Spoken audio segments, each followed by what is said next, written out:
Halo, salam jumpa. Saat ini Anda sedang menyaksikan Asia Calling dan kami akan menyajikan cerita-cerita di sekitar Asia.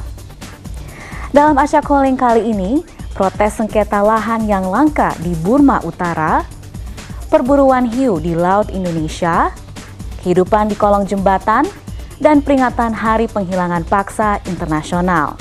Anda bersama saya, Besti Siregar, dalam Asia Calling, Your Window on Asia.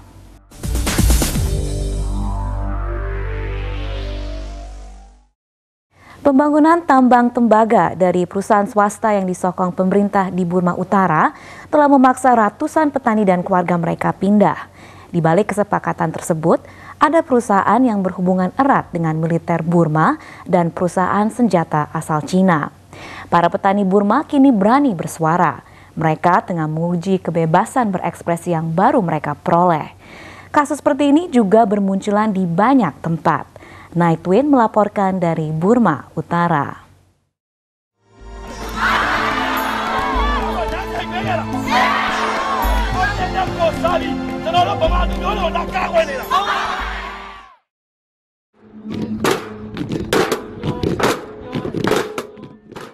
Polisi huru-hara berhadapan-hadapan dengan warga desa di divisi Sangaing di Burma Utara. Mereka memprotes proyek tambang tembaga yang menyita ribuan hektar tanah petani. Mereka datang ke lokasi sembari membawa papan besar bertuliskan tidak ada yang boleh menjajah tanah kami. Daud Tin Ai berusia 80 tahun, dia tinggal di desa Gwait Kopin, Taung sejak kecil. Lahannya direbut tanpa kompensasi, katanya. Tanpa lahan, dia tidak punya banyak pilihan. Saya bekerja di sini sejak kecil. Lahan saya telah direbut. Saya tidak tahu apa yang harus dilakukan. Saya tidak tahu apapun soal kompensasi. Saya tidak tahu bagaimana saya bisa bekerja tanpa lahan yang bisa digarap. Tidak ada sisa apapun. Saya tidak tahu siapa yang mengambil lahan saya. Saya di sini karena saya tidak punya lahan untuk digarap. Daud Tim Ai tidak sendirian. Warga desa lainnya datang dari Huet Mai, satu dari 4 desa dekat Gunung Let Pandaung di Burma Utara. Mereka terancam tergusur tambang tembaga. Desa tersebut berada di area pertambangan seluas 3.000 hektar yang dikendalikan oleh Union of Myanmar Economic Holdings dan pebisnis Cina. Sengketa lahan ini berdampak pada puluhan desa yang mengaku hanya mendapatkan kompensasi dalam jumlah kecil. Keluarga-keluarga dipaksa untuk pindah Desember tahun lalu, tapi sebagian menolak. Kini pertentangan semakin sengit. Lahan petani sudah direbut dengan cara ilegal. Perjuangan perebutan lahan ini legal. Warga desa tak mau direlokasi. Mereka meminta perusahaan untuk berhenti membangun dan menggarap tanah mereka.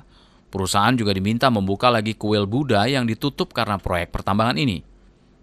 U Zhao Mo adalah gubernur distrik. Ia mengingatkan para pemrotes kalau apa yang mereka lakukan itu ilegal. Ini bukan cara yang tepat untuk mencari solusi. Berkumpul dengan cara seperti ini tidak akan berhasil. Cara ini juga tidak sesuai dengan hukum yang berlaku soal berkumpul secara damai. Ini melawan hukum. Baru-baru ini, Myanmar Economics Holding Company mengeluarkan pernyataan tertulis. Perusahaan mengaku siap menerima keluhan secara langsung dari warga. Namun warga tak boleh berkumpul atau protes di sekitar lokasi tambang. Pernyataannya juga mengklaim telah menghabiskan lebih dari 125 juta dolar Amerika Serikat untuk kompensasi. Ke-26 desa telah menerima uang tersebut. Meski begitu, banyak warga yang merasa dicurangi. Kami mendapatkan $500 per akre untuk 3 tahun. Itu hanya untuk hasil pertanian yang tumbuh di atas lahan kami saat itu. Mereka mengatakan kalau tidak akan ada bangunan yang dibuat di atas tanah kami, dan mereka juga tidak akan menggarap tanah kami. Uang kompensasi hanya untuk hasil pertanian yang rusak akibat mesin di atas lahan kami. Tapi sekarang mereka bilang kalau uang kompensasi itu untuk lahan kami. Perusahaan tambang Mowa adalah tambang tembaga terbesar di Burma. Perjanjian untuk menggarap area pegunungan Let Pandaung dilakukan setelah kunjungan Perdana Menteri Cina Wen Jiabao ke Burma pada Juni 2010. Proyek tambang tembaga ini adalah bagian dari program persahabatan dan kerjasama Cina-Burma.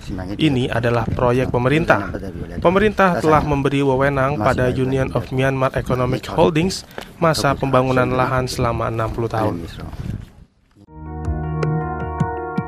Mayoritas warga setempat menggantungkan hidup mereka pada pendapatan dari pertanian skala kecil. Banyak orang seperti Daw Tin Ai yang merasa mereka bakal terlantar jika kehilangan lahan. Warga desa ini telah mengajukan sejumlah keluhan kepada Presiden Thein Sein dan Komisi HAM Nasional. Sejauh ini belum ada tanggapan. Kini di area sengketa berlaku jam malam. Perusahaan juga mengingatkan warga jika ada yang kedapatan berkumpul atau berdemo akan berhadapan dengan hukum. Warga desa mengaku akan terus memperjuangkan lahan mereka.